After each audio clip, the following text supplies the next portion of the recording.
They told me Africa was free. They told us we had independence, that we carried flags, sang anthems, and chose our leaders. But what is freedom when your children disappear in the night? What is sovereignty when human life has become a commodity, traded like sacks of grain across our borders? Watch it till the end. I stood in rooms where the air smelled of betrayal, where men in suits shook hands in daylight and signed death warrants in darkness, and I knew if we let this continue, our silence would make us accomplices.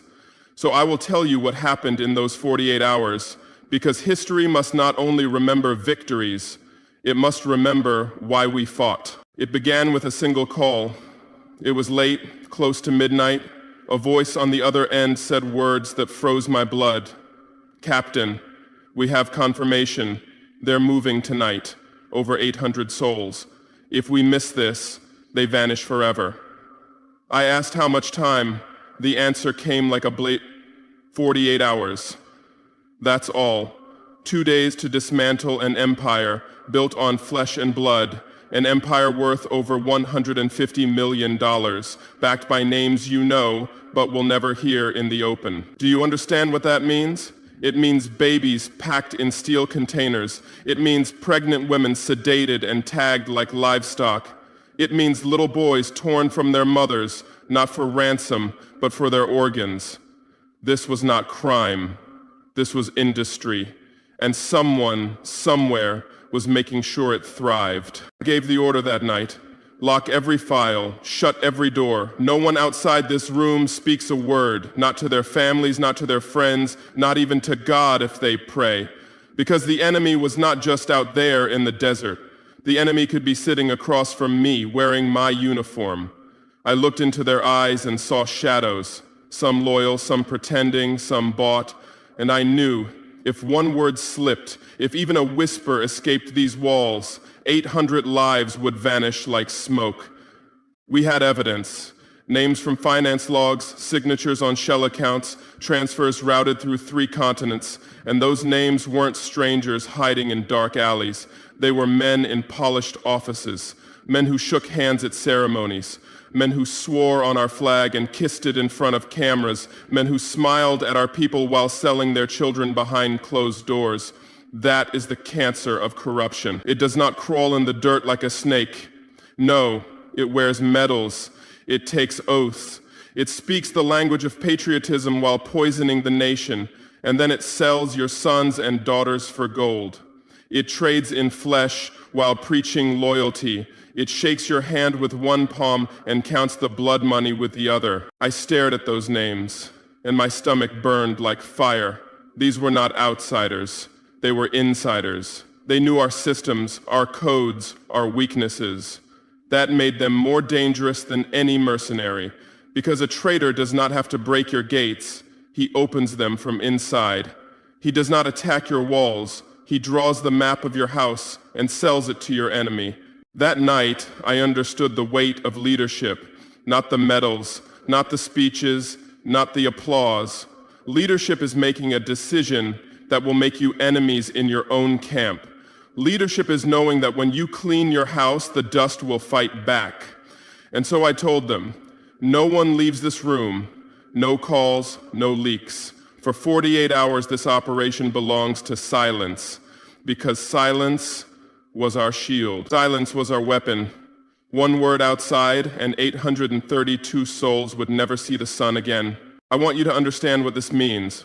When corruption reaches the top, it is no longer a crime. It becomes a system. It becomes a chain that binds every honest man, every innocent child. You pull one link and the whole structure shakes. That is why they protect each other. That is why they fear exposure more than death. Because exposure destroys the illusion of honor they hide behind. It tears off their masks and shows the world their true face. Predators in suits, vultures in uniform. And that night, as I stood in that war room, I swore one thing. I will break this chain, even if it wraps around my own neck. I looked around that room. 12 men. Men I had fought beside. Men I had bled with. Could I trust them? I had no choice. We drew the curtain of silence and began to plan. They called it Operation Falcon. I called it survival. We had intel on 3 primary nodes, safe houses, convoy routes, and a command hub near the border. But the network was bigger than that. From the dunes of the Sahel to the ports of Libya, this was a chain wrapped tight around Africa's neck. The question was not if we could cut it. The question was whether we had the courage to bleed doing it. The first target was a warehouse on the outskirts, a building that looked like nothing. Corrugated steel, no lights, no signage. But the satellite heat maps told a different story. Too many clusters, too much warmth for an empty site. Inside those walls were containers. We knew what that meant. When I stepped into the armored vehicle that night, rain was falling on Ouagadougou like a warning. Golden streetlights reflected on puddles like shards of glass. Every sound felt louder. The hum of the engine, the hiss of my own breath. I checked my rifle, not because I doubted the weapon, but because I needed to remember what it was for. 40 minutes later, the warehouse loomed before us, black against the night sky. My fist went up. Engines cut, silence swallowed us. You could hear the desert breathing. We breached at 4:13. No explosives, no noise. Just bolt cutters biting through locks. And then, that sound. If you've never heard a child crying from inside a steel box, you don't know what war feels like.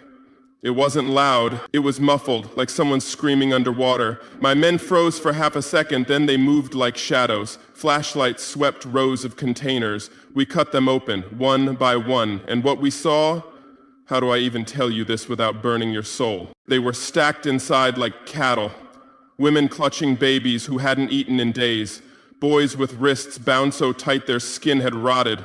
Old men barely breathing. And the smell, sweat, blood, fear. I pulled a little girl out myself. She couldn't have been older than 6. Her eyes were wide, but not with tears. She had no tears left. Her lips moved, but her voice was paper. Don't let them take me again. Those words will haunt me until I am dust. We had 9 containers, 9 tombs full of life. We moved fast. Water, glucose, blankets. Some couldn't walk. Others collapsed as soon as the doors opened. A medic grabbed my arm. Some won't make it through the night. I didn't have time to grieve. We still had to extract them. Helicopters inbound in 15 minutes. But fate gave us less. The first shot cracked like a whip. Then another. Bullets slammed into steel, sparking like angry stars. Contact. Northeast wall. My men hit the dirt. Shadows moving through the fog. These were not bandits. They were trained. Night sights, encrypted comms, European-grade gear. Someone out there wanted these people gone, or dead. More than they wanted to live. I didn't retreat. I signaled forward. Push them out, hold the line. My squad surged. Smoke grenades rolled in, choking the air. Gunfire stitched the night.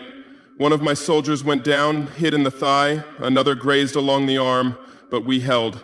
3 minutes of hell, then silence. 2 attackers captured, 3 dead. 1 escaped into the scrub. We found what I feared on their bodies. Satellite gear, encrypted terminals. This wasn't local. This was global. A network that stretched beyond our borders into the boardrooms of men who dine in Paris and smile on television while signing contracts in blood. When the last child was lifted into the chopper, I thought maybe, just maybe, we could breathe. I was wrong. The intel from that seized device burned my eyes. Coordinates east of Traoré, near old phosphate mines in Mali. A secondary hub, bigger, dirtier, with servers storing names, routes, clients. If they wiped those drives, everything we had would vanish. We had one choice: move now or lose the war. My men were exhausted, fuel was low, logistics said rest, I said no. There is no rest while children are sold like grain.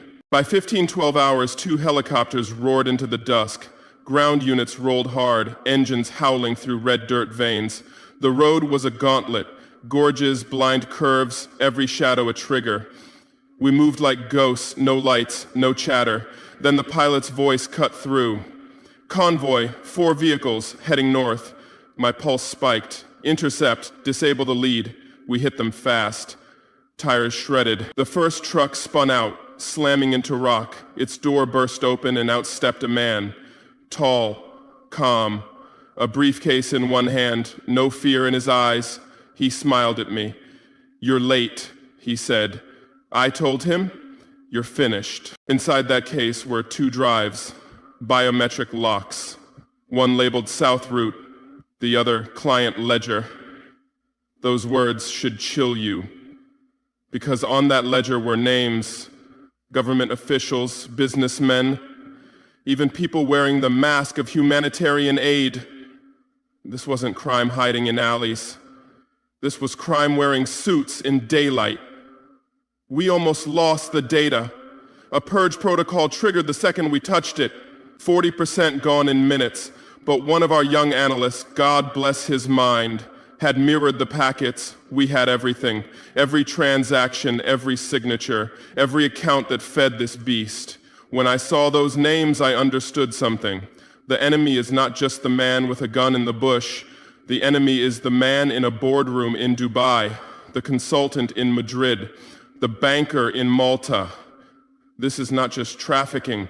This is a system built on greed, stitched into the fabric of global trade. By dawn, Operation Falcon opened on 5 fronts. We hit safe houses in Kedugu, seized ledgers in Dori, stormed a clinic masquerading as an NGO. What we found was hell with paperwork, forged passports, medical-grade trackers from Tel Aviv implanted in human backs, pre-filled injections, client videos from Istanbul asking about compatibility. How deep does the rabbit hole go when the world's morality is for sale? 6 hours later, the numbers came in.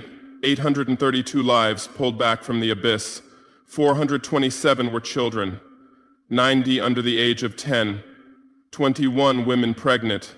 Men who had been slaves in mines, chained to dust while the rich sipped wine from their labor. Some had been moved 6 times across 4 countries. They hadn't seen sunlight in weeks. And then came the arrests. Not just the foot soldiers. 2 senior officers from our own intelligence division, a former deputy minister, a contractor tied to a private military firm in Côte d'Ivoire. One man the press recognized instantly, a face that once stood behind a president at the UN. Now he stood in handcuffs before the cameras. Do you understand the sickness? These were men trusted to defend the people, men who traded children for coins. When I faced the press that night, I didn't read from a script. I looked into those cameras and I spoke from the wound in my chest. This is not a war against crime. This is a war for dignity. No man, no woman, no child will be sold while I draw breath. Not here, not anywhere. Behind me stood rows of children wrapped in thermal blankets, eyes too old for their years. Some clutched toys we gave them. Others just stared, waiting to know if the darkness was gone for good. A journalist asked me, "Captain, what next?" And I said, "We take them all down. Every buyer, every broker, every silent enabler. We will drag their secrets into the sun." I am telling you this because the fight is not over. What we cut was only the head of one serpent, but the nest is global. Do not think for a second that this ends in Burkina Faso. No, this filth runs deeper than borders, deeper than flags, deeper than the false treaties signed in air-conditioned rooms. This is an industry built on silence and greed. And if we stay silent, we become its accomplices. The files we seized that night, listen carefully, are now in The Hague, under Article 7, Crimes Against Humanity. Not petty crime, not trafficking charges. Crimes against humanity, the same crimes they judged in Nuremberg when the world said, "Never again." But here we are in the 21st century with satellites in space and AI on screens, still finding children in cages. Do you see the hypocrisy? They write conventions, they sign declarations, they hold summits with cameras flashing, and all the while, their hands are in the same shadow markets that destroy us. They speak of human rights by day and buy our children by night. They send observers to lecture us about governance while their banks launder blood money from flesh. They call us unstable, yet their corporations fund wars to keep us on our knees. It's the mask we ripped off. Over 300 gigabytes of evidence. Do you understand what that means? It is not just names. It is maps of corruption. bank transfers across 4 continents, crypto wallets moving millions through the dark web, medical ledgers detailing surgeries done on stolen bodies, DNA logs of children shipped like cargo, and every document, every transaction, every photograph is now locked under international law. They cannot bury it, they cannot burn it, they cannot bribe it away. This is the kind of evidence that shakes governments to their core. This is the kind of truth that burns through diplomatic lies like fire through paper. And I promise you, this will shake the world. It will shake the palaces and the boardrooms. It will shake the politicians who smile on TV while signing deals in secret. It will shake the NGOs who collect donations in daylight and trade in darkness. It will shake the corporations that claim to be sustainable while building empires on stolen lives. And when it does, remember this: they will call us rebels, they will call us radicals, they will call us every name in their dictionary of fear. But history will call us what we are: men and women who refuse to bow, a nation that said, not our children, not our land, not again. This is why I tell you the fight is not over, because these files are a sword, and a sword is useless if it stays in its sheath. The next battle will not be in the desert. It will be in courts, in the media, in the minds of people who still believe the old lie that Africa must kneel to survive. I am here to tell you, we will not kneel. We will rise. And when the world trembles before the truth we hold, let them know it was Africa that dragged this crime into the light. But here is the truth that will break you if you let it. None of this would have been possible without silence. Silence in parliaments, silence in churches, silence in homes, silence when the first child vanished and we said, "It's not my problem." Let me ask you, how many more are still in cages tonight while you scroll your phone? How many mothers are crying into empty cradles while we debate politics on TV? I will not stop, I will not bow, but I cannot fight alone. Africa cannot rise if its children disappear into darkness. So I am asking you, are you with me? Will you speak? Will you share this truth until it deafens the liars? Will you stand so the next generation does not crawl out of a container and learn their worth by the weight of their organs? If you believe, then act. Share this, comment, Africa rises again. Let it flood every screen until even the traitors drown in our voice. They wanted us broken. They wanted us blind. They forgot we are awake now. And when Africa wakes, the world trembles. Stay proud, stay awake, stay with us. This is only the beginning.